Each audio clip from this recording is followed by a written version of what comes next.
Honra y recompensa. Audiolibro de John Bevere.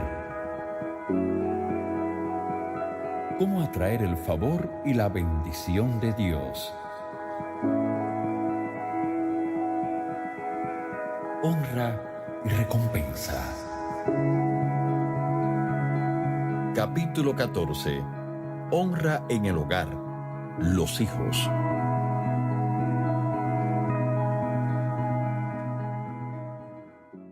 Después de 7 años de servicio en una iglesia local y casi 20 años de ministerio itinerante, he observado que la mayor necesidad de honra no está en la iglesia o en el lugar de trabajo, sino más bien en nuestro hogar.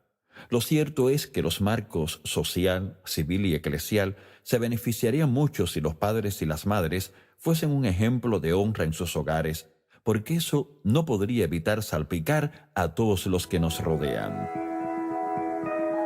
El poder de la palabra de un padre. En un capítulo anterior hablamos de la importancia de que los hijos honren a sus padres. Lo contrario es cierto también. Honrar es valorar. Si valoramos a nuestros hijos, los trataremos y hablaremos con ellos de tal manera que ellos prosperen en la vida. De vez en cuando oigo a los padres dirigirse a sus hijos de maneras tan degradantes que me da horror. Puede ser un padre que hable con dureza a su tierna hija, u otro que critique las destrezas de su hijo en un campo de juego. Puede que sea una madre quien actúa como si sus hijos fueran una vergüenza y los humille en público. La lista continúa. Cuando mi esposa era una adolescente, se desarrolló algo que podría haberse evitado con facilidad. Lisa era una activa joven y nunca se obsesionaba mucho con su peso. La pesaban en los campamentos de verano. Los exámenes físicos y cualquier aumento de peso era una función normal del crecimiento. Lisa hacía natación todo el año en 2 equipos y eso le permitía comer prácticamente lo que quisiera y cuando quisiera. Después se produjo una lesión que hizo que dejara de nadar durante su primer año de secundaria. Su nivel de actividad disminuyó, pero ella siguió consumiendo la misma cantidad de alimentos que comía cuando entrenaba. Un día, cuando regresó de la escuela, su padre la llamó. Él miró a Lisa de arriba a abajo con expresión de desaprobación y le dijo que se diera una vuelta. Cuando terminó su examen, le dijo: «Vaya, esos pantalones sí que son ajustados. ¿Cuánto pesas?» Ella le dijo su peso en el campamento y él replicó: «No hay manera de que tengas ese peso. Al menos pesas alrededor de 135 libras, 60 kilos. Ve y pésate tú misma». Con un abrumador sentimiento de vergüenza y confusión, ella se dirigió a la báscula que había en el cuarto de sus padres. Lisa se sorprendió al descubrir que pesaba casi 140 libras, o sea, 64 kilos. Lisa le dijo a su padre cuánto pesaba y él le hizo saber en términos muy claros que sentía que era demasiado peso para ella, que eso no era atractivo y que los muchachos no le pedirían ninguna cita teniendo ese peso. Cuando la charla terminó, Lisa se fue a su cuarto, se desnudó y miró detenidamente su cuerpo. Por primera vez sintió odio hacia él. Desde ese momento en adelante, su peso se convirtió en una fuerza impulsora en su vida. Ella se volvió demasiado consciente de su tamaño y se consumía solo pensando sobre su peso. Procedió a reducir las porciones de sus platos y sus esfuerzos comenzaron a dar fruto. Los muchachos se fijaban en ella y a ella le encantaba esa atención. Por tanto, finalmente se desarrolló un paralelismo en su mente. Si estoy delgada, soy poderosa y merecedora de amor y atención. Y si estoy gorda, no lo soy. Esa mentalidad la situó en una espiral descendente hasta que gradualmente se fue deteriorando en un estado de anorexia y bulimia. Lisa tenía una relación de amor y odio con la comida. Le encantaba comer, pero odiaba estar gorda.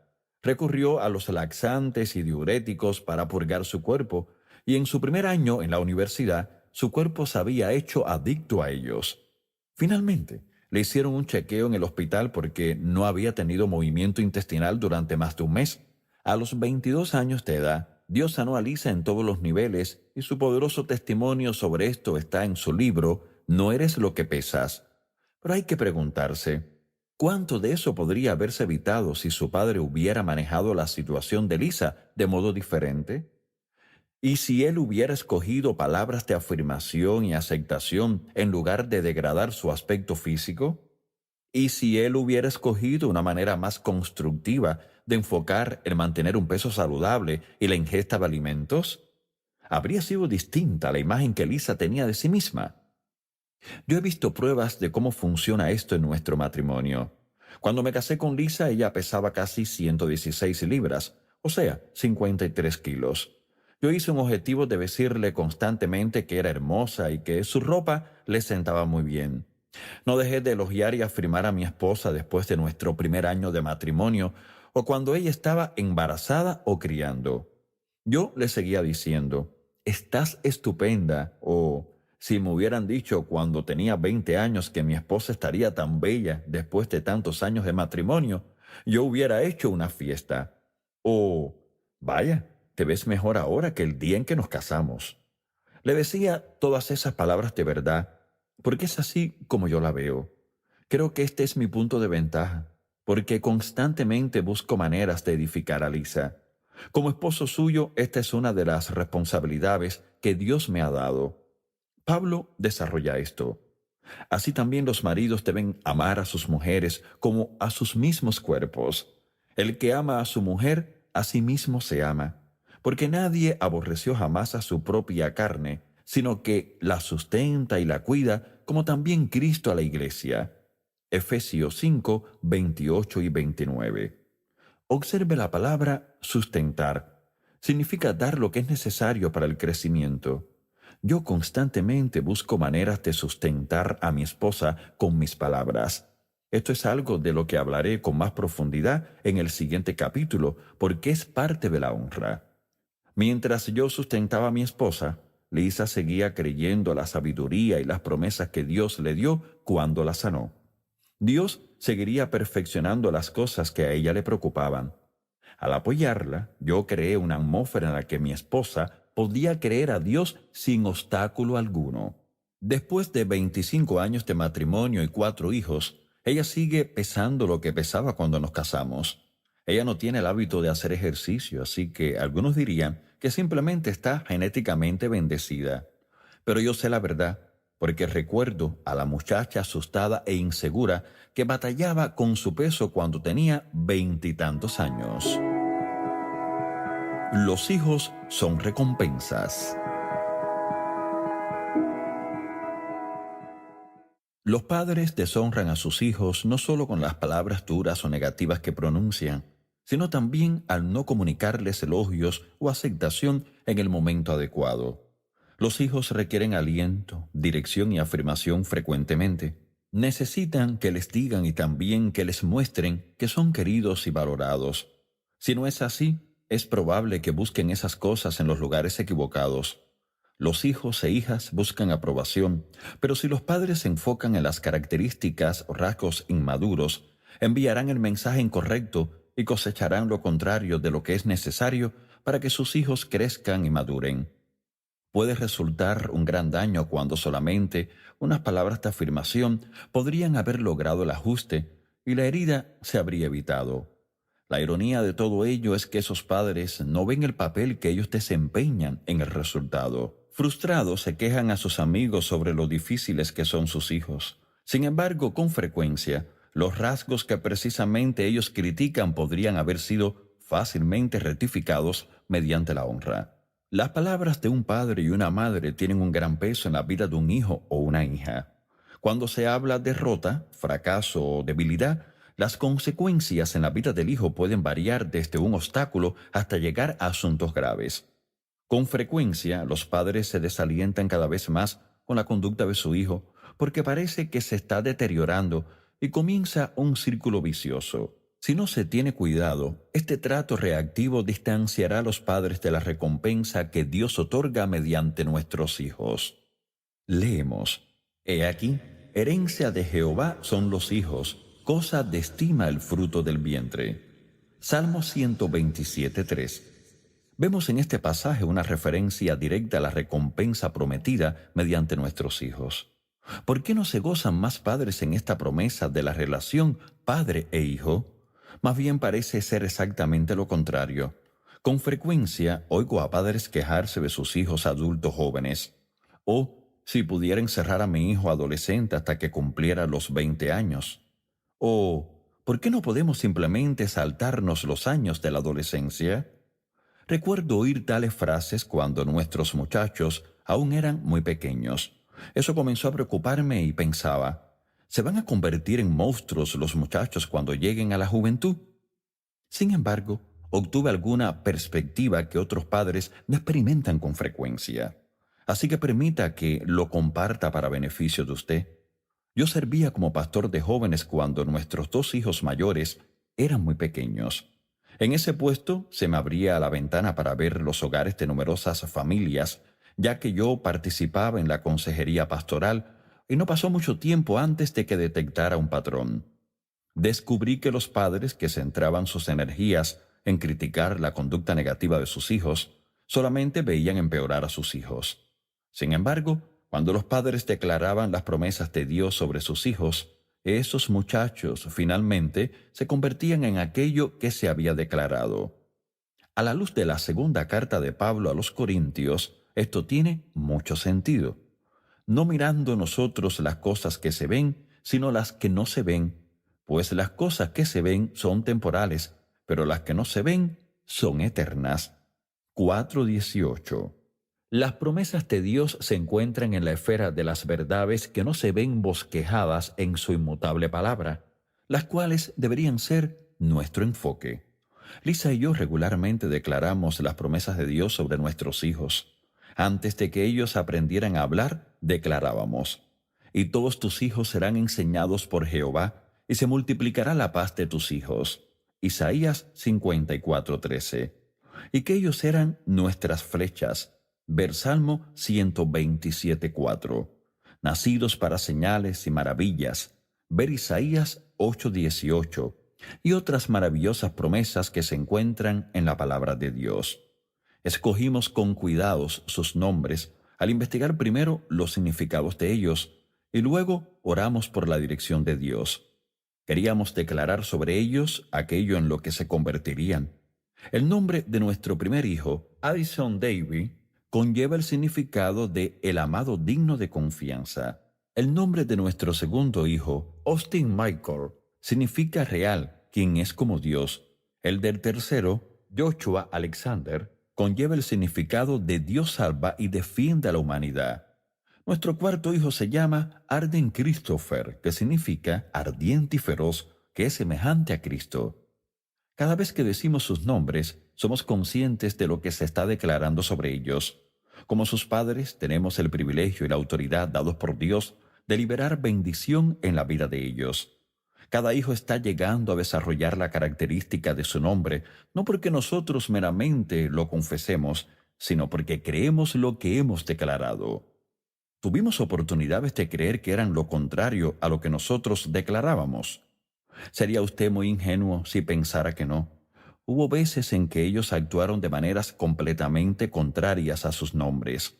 Nosotros tuvimos que aplicar corrección y disciplina, pero tratamos con su conducta y protegimos lo que declaramos sobre su carácter. Como nota aparte, el conflicto piadoso es bueno, pero cuando atacamos el carácter, en lugar de tratar con la conducta, nuestros esfuerzos se vuelven dañinos. Una tragedia familiar. Observé otra lección de la vida cuando era pastor de jóvenes, la tragedia de no aplicar la disciplina necesaria. Antes de hablar de aquello de lo que yo fui testigo personal, permita que antes ponga un ejemplo de la Escritura. El rey David tuvo muchos hijos de diferentes esposas. Nos centraremos en dos, el mayor, Amnón, y el tercero, Absalón. Amnón le hizo algo muy malo a su media hermana, Tamar, que era hermana de Absalón de padre y madre. Él fingió estar enfermo y pidió a su padre que le enviara a Tamar para servirle comida. Cuando ella llegó, él despidió a los sirvientes y la violó. Luego no quería ni verla y la echó de su recámara. Él había deshonrado a una real princesa virgen y destruyó su vida con vergüenza. Su hermano Absalón quedó ultrajado por la maldad de Amnón. Odiaba a su medio hermano por haber deshonrado a su hermana. Esperó en silencio. Seguramente el rey David ejecutaría disciplina y justicia sobre Amnón. Pasó el tiempo y el rey no hacía nada. Aunque no le agradó aquello, no emprendió acción alguna. Absalón quedó devastado. Llevó a su casa a su hermana Tamar y la sostuvo. Ella antes vestía los trajes reales reservados para las hijas vírgenes del rey. Ahora vestía un manto de vergüenza. Una hermosa muchacha antes muy estimada por su pueblo, vivía ahora una vida de aislamiento. ¿Quién querría casarse con ella cuando ya no era virgen? Era muy injusto. Su vida había terminado, mientras que el hombre que cometió aquella atrocidad seguía con su vida como si nada hubiera sucedido. Ella llevaba el peso de todo ello mientras vagaba por la vida arrastrando los pies. Día tras día, Absalón veía a su triste hermana. El sueño de una princesa era entonces una pesadilla. Absalón esperó un año y su padre seguía sin hacer nada. Junto con su odio por Amnón, también echó raíz un resentimiento hacia su padre en el corazón de Absalón. Pasaron 2 años y su odio por Amnón se convirtió en pensamiento de asesinato, mientras Absalón maquinaba con cuidado cómo vengaría a su hermana. ¿Por qué no hacerlo él, cuando quienes tenían la autoridad apropiada escogían no hacer nada? Absalón hizo un banquete para todos los hijos de David, y cuando Amnón menos lo esperaba, Absalón le mató y huyó a Jesús. Su venganza contra Amnón había sido satisfecha. Sin embargo, la oscura ofensa que albergaba hacia su padre por no haber emprendido acción alguna ardía con más fuerza mientras estaba en el exilio. Para añadir más leña al fuego, él seguía pensando en la pregunta: ¿por qué mi padre no ha enviado a buscarme? Esa ofensa finalmente se convirtió en odio. A medida que los pensamientos de Absalón se iban envenenando cada vez con más amargura, se convirtió en experto en las debilidades de David. Una capa de crítica rodeaba su vida. Sin embargo, seguía esperando que su padre lo mandase buscar. David no lo hizo. Aquello alimentó aún más su odio. Imagine sus pensamientos. Mi padre es muy aclamado por el pueblo, pero ellos están ciegos a su verdadera naturaleza. Él es un hombre egoísta que meramente utiliza a Dios como encubrimiento. Es peor que su predecesor Saúl. Él perdió su trono por negarse a matar al rey de los amalecitas y quedarse con algunas de las mejores ovejas y bueyes. Mi padre cometió adulterio con la esposa de uno de sus hombres más leales. Luego encubrió su pecado al matar al hombre que era leal a él. Él es un asesino, es un adúltero, y por eso no castigó a Amnón. Absalón pasó 3 años en Jesús. David se había recuperado de la muerte de su hijo Amnón, y Joab convenció al rey de que hiciera regresar a Absalón a Jerusalén. Pasó el tiempo. El odio de Absalón creció y comenzó a atraer a él a quienes también estaban descontentos con su padre, lo cual logró y se puso a disposición de todo Israel. Él escuchaba sus quejas y todo el tiempo se lamentaba del hecho de que si él fuera rey podría ayudarles, pero no lo era. Él juzgaba los casos para los que el rey no tenía tiempo. Quizá Absalón juzgaba esos casos porque no se había hecho justicia en su propia vida. La Biblia dice que Absalón robó el corazón de Israel a su padre David, pero ¿se interesaba verdaderamente por ellos o estaba buscando una manera de destronar a su padre, a quien ahora odiaba? Absalón atrajo a Israel hacia sí y se levantó contra su padre. El conflicto se hizo tan intenso que el rey David tuvo que huir para salvar su vida. Durante un tiempo parecía que Absalón se establecería a sí mismo como el nuevo rey, pero las cosas cambiaron cuando fue muerto mientras perseguía a David. Eso sucedió aunque David había ordenado que nadie tocara a su hijo. Absalón fue consumido por su propio odio y amargura. Él era quien tenía mucho potencial, un heredero al trono que murió en la flor de la vida. Podría haberse evitado si su padre hubiera aplicado corrección a Amnón. Es bastante posible. Y Tamar, lo más probable es que ella terminara amargada y sola. ¿Habría sido diferente su vida si su padre hubiera castigado a Agnón? Sin duda. Yo creo que esas tragedias podrían haberse evitado si David hubiera honrado a sus hijos al aplicar una disciplina piadosa. David deshonró a todos sus hijos al negarse a corregir a uno de ellos. Deshonra por no aplicar disciplina. Regresemos a lo que yo observé cuando era pastor de jóvenes. Muchos padres que se sentaban en mi oficina porque tenían problemas con sus hijos no creían en la disciplina. Como el rey David, ellos simplemente se negaban a castigar a sus hijos. Creían en cambiar con amor a sus hijos e hijas en su conducta desobediente, pero su enfoque no funcionaba. Sus hijos estaban en un estado terrible. Eran rebeldes e irrespetuosos, y su actitud se extendía a cualquier área que implicara figuras de autoridad: escuela, trabajo, grupos de jóvenes, entre otros. Curiosamente, la respuesta de aquellos jóvenes que eran amados, en lugar de ser disciplinados, era el desprecio hacia sus padres. Era tanto irónico como trágico. Irónico porque precisamente lo que los padres trataban de hacer, ganarse el amor de sus hijos, se perdía al producirse la respuesta contraria. Trágico porque esos hijos tomaban decisiones perjudiciales que demostrarían ser costosas para sus familias en el futuro. Recuerdo corregir duramente a una joven por su manera de hablarles a sus padres mientras estaban todos reunidos en mi oficina. Pensé, ¿por qué estoy haciendo yo esto? ¿Por qué no la corrigieron su madre o su padre? Ellos estaban comprometidos con su curso de acción de tratar de cambiar con amor a sus hijos para que no tuvieran una mala conducta, cuando la palabra de Dios dice que los padres que no disciplinan a sus hijos en realidad los odian. El que detiene el castigo a su hijo aborrece, mas el que lo ama desde temprano lo corrige. Proverbios 13:24. Yo observaba a esos jóvenes crecer con su vida hecha un desastre. Se metían en muchos problemas y dificultades que podrían haberse evitado si hubieran recibido una formación adecuada anteriormente. ¿Por qué? Porque la vara y la corrección dan sabiduría, mas el muchacho consentido avergonzará a su madre. Proverbios 29:15. ¿Por qué no escucharon aquellos padres el consejo de la palabra de Dios? Ellos creían que eran más sabios y en esencia deshonraron tanto a Dios como a sus hijos. El patrón era coherente. Cuando los padres no corregían a sus hijos terminaban despreciándolos. Por otro lado, cuando los padres eran demasiado duros y deshonraban a sus hijos tenían resentimiento contra sus padres. Con frecuencia estaban heridos en su alma, lo cual les causaba disfunciones de personalidad. Muchos batallaban con problemas de temor.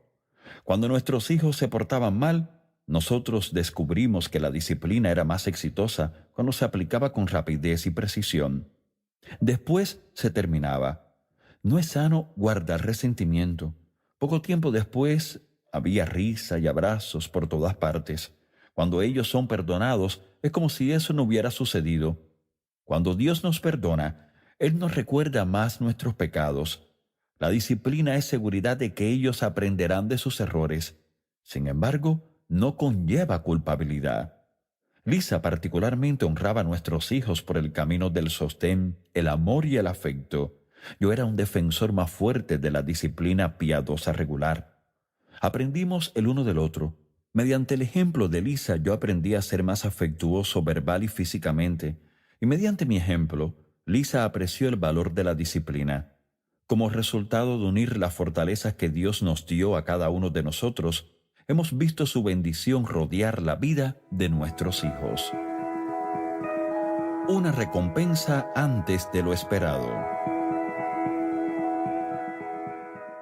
Nuestro hijo mayor, Addison, se graduó con honores en la secundaria y fue aceptado en una de las 10 principales universidades de negocios del país. Tenía programado comenzar las clases en septiembre de 2005. Como empleo de verano, Addison había trabajado para nuestro ministerio en años anteriores y hacía lo mismo antes de comenzar la universidad.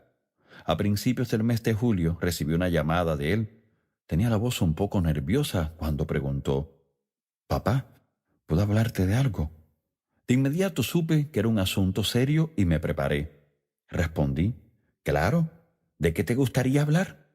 Papá, dijo él, tengo que ir a la universidad este próximo septiembre. Quiero continuar trabajando en el ministerio a tiempo completo. Quiero ayudarlos a ti y a mamá a comunicar este mensaje. No me llevó mucho tiempo darle una respuesta. Yo sabía que su caminar con Dios era fuerte y que no me habría hablado de eso a menos que hubiera orado antes. En mi corazón parecía correcto y yo me sentí emocionado y honrado. Respondí, eso sería estupendo. Nos encantaría tenerte como miembro de nuestro personal a tiempo completo. Ahora, permita que le diga lo que sucedió el año y medio siguiente. Después de unos cuantos meses de que Addison trabajara para nosotros, nuestro director de personal se acercó a mí y recomendó a Addison para el puesto de supervisor de relaciones con las iglesias. Este departamento ha existido por varios años y trabaja con las iglesias y los pastores para proporcionarles el material en DVD y los manuales que acompañan a muchos de nuestros libros.